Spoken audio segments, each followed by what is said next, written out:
আমাকে কেন ছাড়ানো করে জনা সাহেব এসেছিলাম শিকারে এক সুন্দর আপনার কি বলতে পারেন এই সুন্দর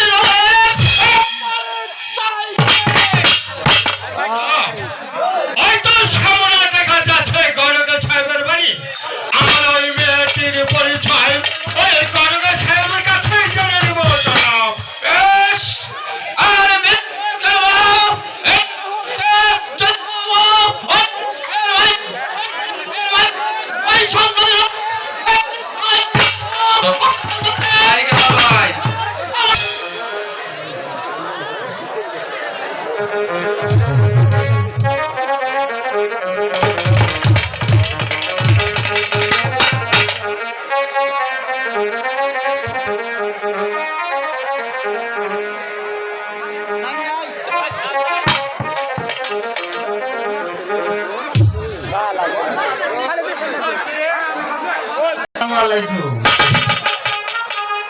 মাছ আছে খালা নানি আফা দাদু বড় বাইরে আপনারা ব্যাগে ভালো আছেন তো নাকি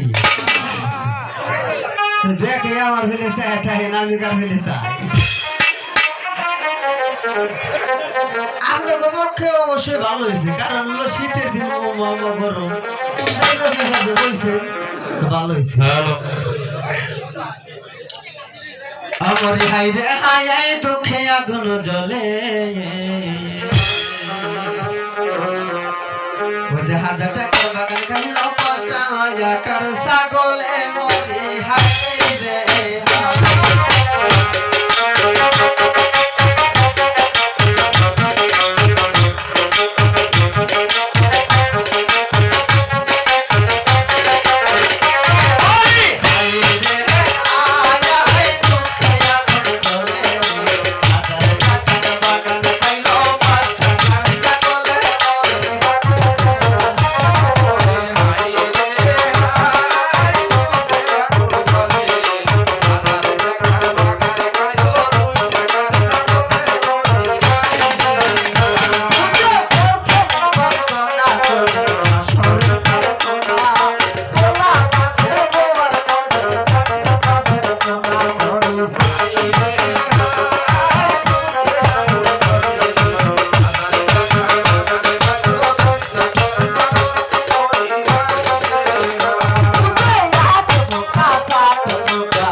কোনটা ওটা হলো ইগনোর সাউন্ড হয়েছে কিন্তু কেন করে খেলে ভালো করে পানি দাও বেশি কেন না বন্ধু সমাজে না ফুলের বছরের নাম তো খেতে পারছি ওই তিন চারটে বন্ধু দিকে বছরের তলে তাই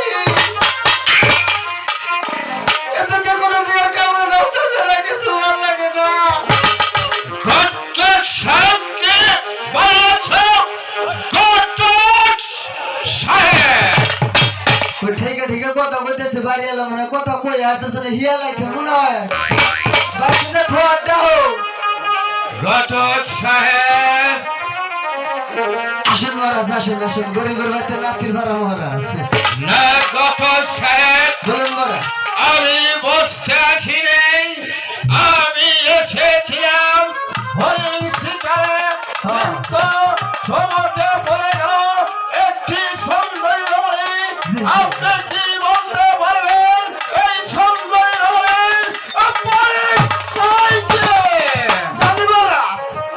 ওই সুন্দর মেয়েটি পরে সিরিয়াল অন্তরাদের একমাত্র কন্যা মতো সুন্দরী কন্যা ও যুক্ত সুন্দরী ও গঠন সাহেব, আমি কোনদিন কলভলা করতে পারি সামান্য একটি ব্রাহ্মণের ঘরে এত রূপসী কন্যা জন্ম গ্রহণ করতে পারে। আমি যাহার রূপে পাগল হয়ে গেছি। পাগল হয়েছে বুঝলাম, তাহলে তো আপনার এনে ঠার কথা না। আমি পরিচয় জানাম উদয় আপনার কাছে আসেছি। আপনি এই মুহূর্তে চলে যাবেন ওই শ্রী রাজা দরবারে আমার বিবাহের প্রস্তাব নিয়ে।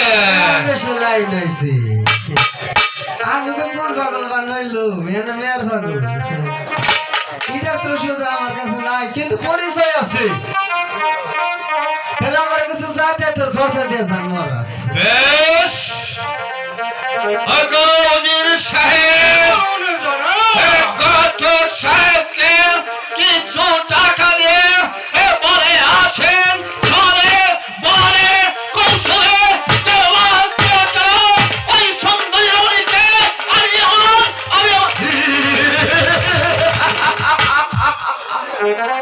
বাহু বলে চাই। তাই হবে জনাব।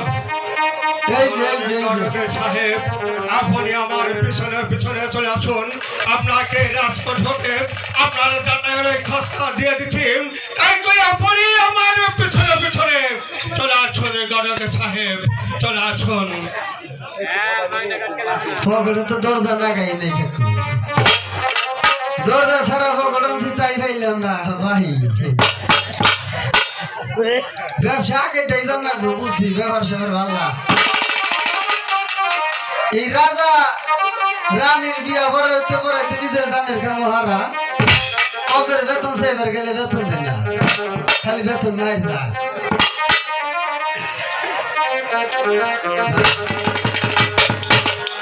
আমার বাসা হলো নাগরপুর থানা মামাতনগর। ইলেকশনের আগে অনেক গান করছি ভাইরা, বুঝছে, কিন্তু আমি নাগরপুর থানা দিল ধরে পেয়েছি নেই।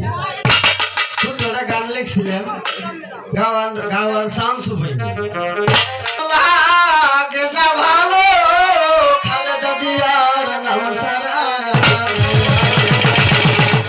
সবাই তো লাভ লোক একটা বলতে না। আমরা তারেক জিয়ার পিরিতের মরা, যাই নাকি করবে তোরা, যাই নাকি করবে তোরা, আমরা লাভলো ভাইয়ের পিরিতের মরা। আমার আইকে সোনা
ঘরে কাটে দিতে পারতাম।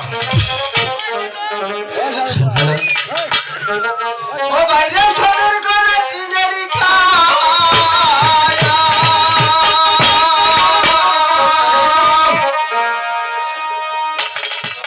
হে তার ভিতর তেলে পায়া ওই টাঙ্গাইল যে রাতে বাড়ি কদরত আমার না এই সদর করে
ঘটক সাহেব, তাহলে আপনি ভিতরে আসুন, বসুন।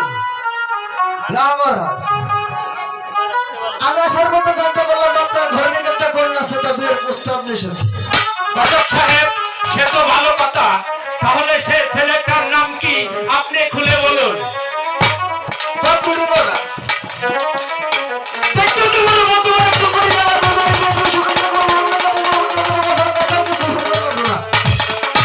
শুনুন ঘটক সাহেব, আপনাকে আমি অভয় দান করলাম, সে ছেলেটার নাম কি আপনি নির্ভয়ে বলুন।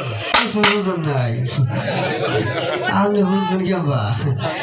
আমি তো বুঝি নাই, তাহলে তো আপনি বুঝে আর না। বাপুরি মহারাজ তোর পরিচয় করে বাদশাহ সাহায্য কেন্দ্র সে হলো সরকার মুসলমান, আর আমি হলাম একজন ব্রাহ্মণ। ব্রাহ্মণ হয়ে কেমন করে এই মুসলমানের সহিত আমার মেয়ের বিবাহ হতে পারে? জানো না, এই বিবাহটা কিছুতেই সম্ভব নয়।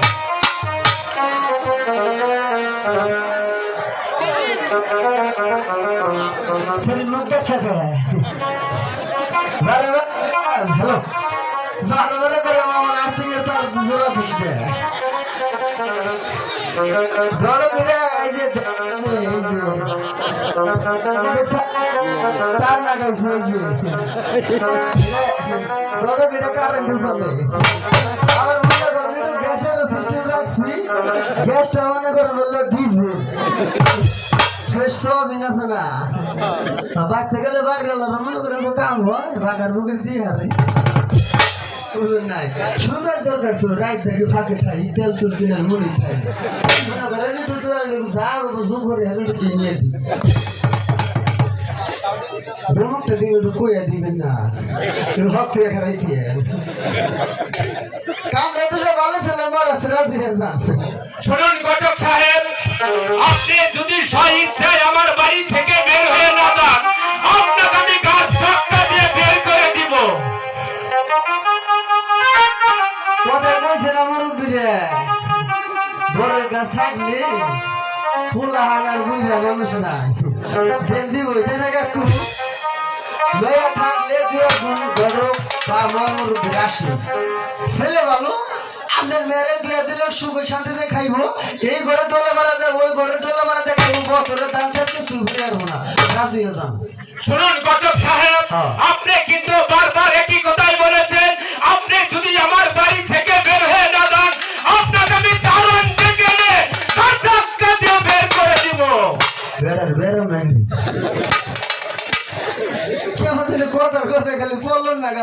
ভাই আপনি সাগরে না হারে না দেখছে কোন আছি খালি গিয়ে যাই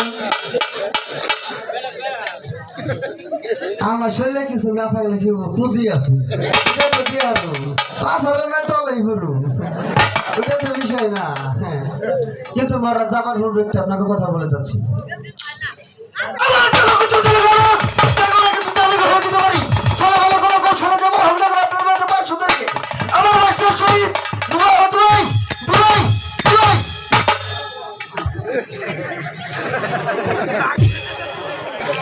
হে ভগবান, দেখতে দেখতে আমার একমাত্র মেয়ে অদিতা সুন্দরী সে যে অনেক বড় হয়ে গেল, তাকে ভালো একটি সুপাত্রর হাতে তুলে দিতে পারলেই আমি আমার বাকি জীবন অবসরে কাটিয়ে দিতে পারতাম, অবসরে কাটিয়ে দিতে পারতাম।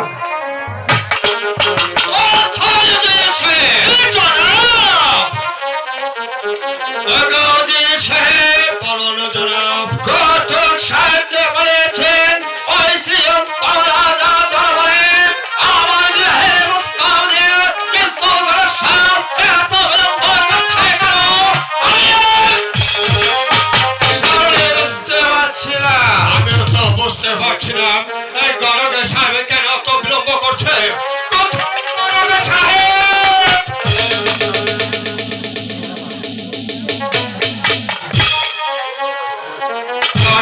সাহেব আপনি কোথায়? আপনি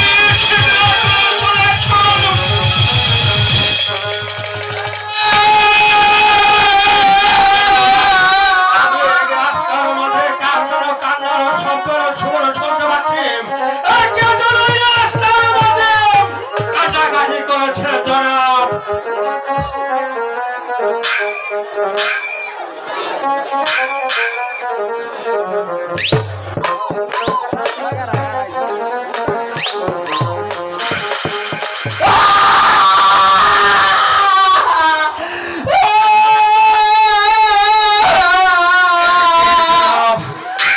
আমাদের বাড়ানো গড়গ সাহেব, ওই গড়গ সাহেব কেন কান্না করছে আমি যে কিছুই বুঝতে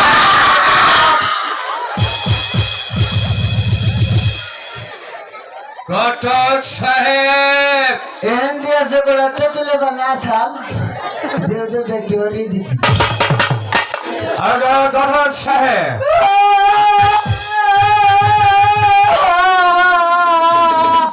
আপনার কি হয়েছে? আমি গেছিলাম আপনার বের বসে আমার কাছে আপনার কি হয়েছে?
আমিও তাই করবো জনাব। চলুন গড়গ সাহেব, আপনি আমার পিছনে পিছনে চলে আসুন, আমরা চলে যাবো সেই রাজের বাড়ি। এই যেমন করে হোক না কেন তাই মাত্র রেখে আমার মহারাজের রাজ দরবারে চলে নিয়ে আসবো, চলে নিয়ে আসবো। ভাই তখন বলে হেনে বেড়ে এই যে তো ফুল কানলাম দেখছেন না এদিকে কান্দা মানে ভালো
তো। মহারাজ কি বাড়ি আছেন মহারাজ? কে?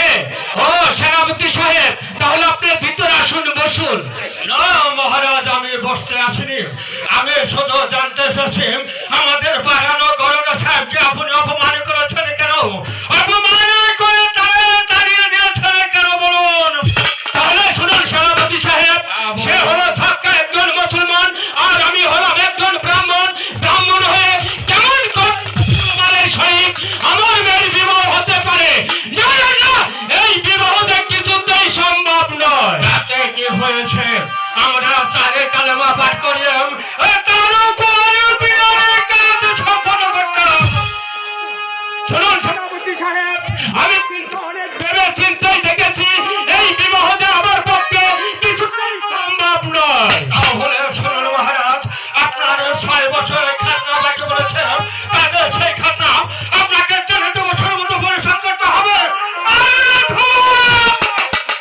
আপনার একমাত্র মেয়েকে আমার মহারাজের সঙ্গে দিতে আপনাকে বিয়ে দিতে হবে মহারাজ। শুনুন সেনাপতি সাহেব, আমার নাকি 6 বছরের খাজনা বাকি রয়েছে, সেই খাজনা মাত্র 3 দিবসের মধ্যে পরিশোধ করতে হবে।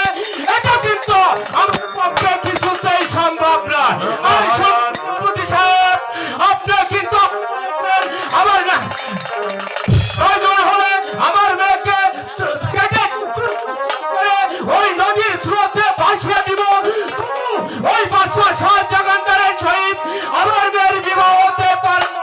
এটাই কিন্তু মহারাজ, আপনি আর একটিবার ভালোভাবে ভেবে দেখুন। আপনি কি বলেছেন?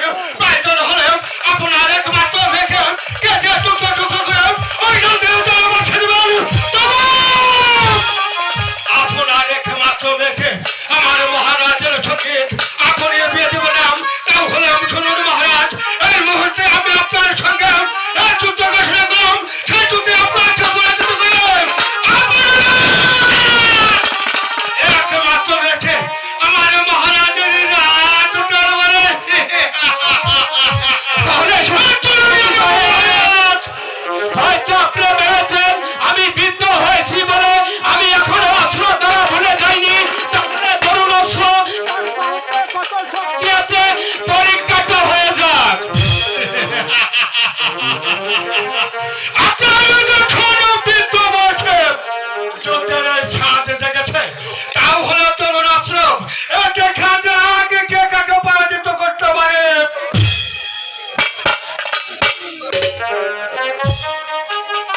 এখনো সব ভালো মানুষকে মহারাজ, আপনি ভালোভাবে রাজি হয়ে যান। তা না হলে আপনাকে যুদ্ধে পরাজিত করে আমার মহারাজের রাজ দরবারে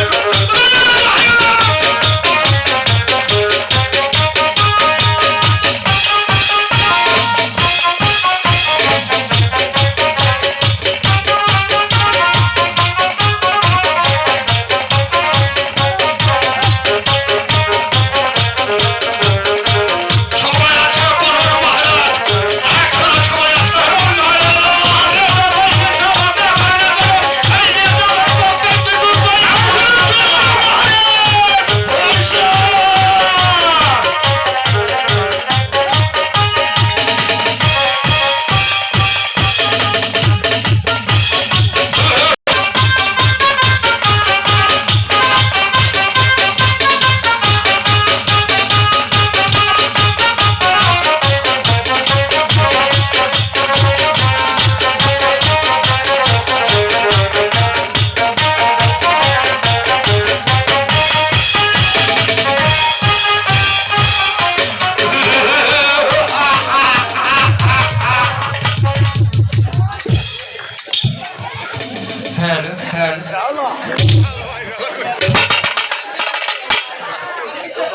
বল, এখনো সময় আছে।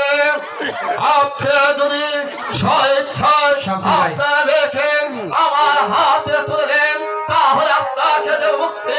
আর আপনি যদি স্বীকার না করেন, তাহলে আপনাকে দিব আমি, আপনাকে দিব শান্তি। ওরে শান্তি।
ওগো বাদশা নামদার, হ্যাঁ বলো। আপনি আমার পিতাকে কেন এমন ভাবে বন্দি করেছেন বাদশা নামদার? আপনি আপনি আমার পিতাকে মুক্তি দিন বাদশা নামদার। তোমার পিতাকে দিতে পারে মুক্ত, তারপরে আমার একটি শর্ত আছে। যদি আমার শর্ত মানো তাহলে তোমার পিতাকে দেব মুক্তি, আর তা না হলে তোমার পিতাকে দেব শাস্তি। ওগো বাদশা নামদার, হ্যাঁ বলো। কি এমন শর্ত বাদশা নামদার? বলুন বাদশা নামদার। তুমি রাজি হও না অজিবা, অজিবা তুমি রাজি হও না। আগা আগা রফসি কান্না, তবে যদি আমার বিবাহে প্রস্তাবে রাজি হও তাহলে তোমাকে আমি আমার মুখে চলে নেব, আর তোমাকে তোমার পিতাকে আমি দেব মুক্তি করে। তাই এখনো বলছি, তুমি যদি রাজি হও তাহলে তোমার পিতাকে দেব মুক্তি, আর তা না হলে তোমার পিতাকে দেব আমি চিরদিনের জন্য। ওগো বাদশা নামদার, হ্যাঁ বলো। আমি হলাম হিন্দু, আপনি হলেন মুসলিম, আপনার সঙ্গে আমার কেমনে বিয়ে হবে বাদশা নামদার? এতে হবে না বাদশা নামদার। হবে। আপনি আমার পিতাকে মুক্তি দিন বাদশা নামদার। ওরা আমাদেরকে যত অত্যাচার করুক না কেন, তারপর শুভ বিবাহের কাজ আমি সমাধান করে দেব। ওগো পিতা, আমার চোখের সামনে আপনাকে এমন নির্মমভাবে আঘাত করবে, আমি যে তা সহ্য করতে পারবো না পিতা। ওগো বাদশা নামদার, হ্যাঁ বলো। পিতা, বাদশা নামদার, আমি আপনার প্রস্তাবে রাজি আছি বাদশা।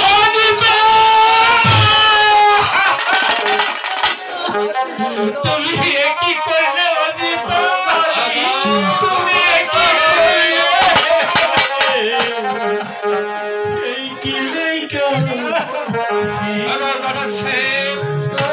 তাহলে আমার প্রস্তাবে যখন রাজি হয়েছে তাকে মুক্তি করে দে, তারপর অশোক বাদকে আমার দরবারে হাজির করবে। পিতা পিতা গো, এ নিয়ে আর দুঃখ করবেন না পিতা। দিদি আমার ভাগ্যে যা লিখেছিল তাই তো হয়েছে পিতা, তাই তো হয়েছে।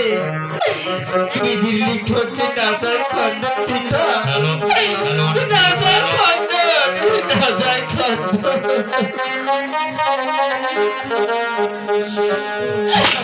কলমে কি নাই গালি রে, ও বিধি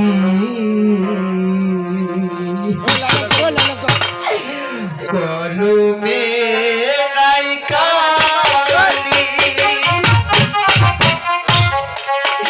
আমারে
সর্বস্ব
আপনি আমাকে হাসি মুখে বিদায় দেন পিতা। আমি যে আপনাকে ছেড়ে চলে যাব পিতা, আমি যে আপনাকে ছেড়ে চলে যাব।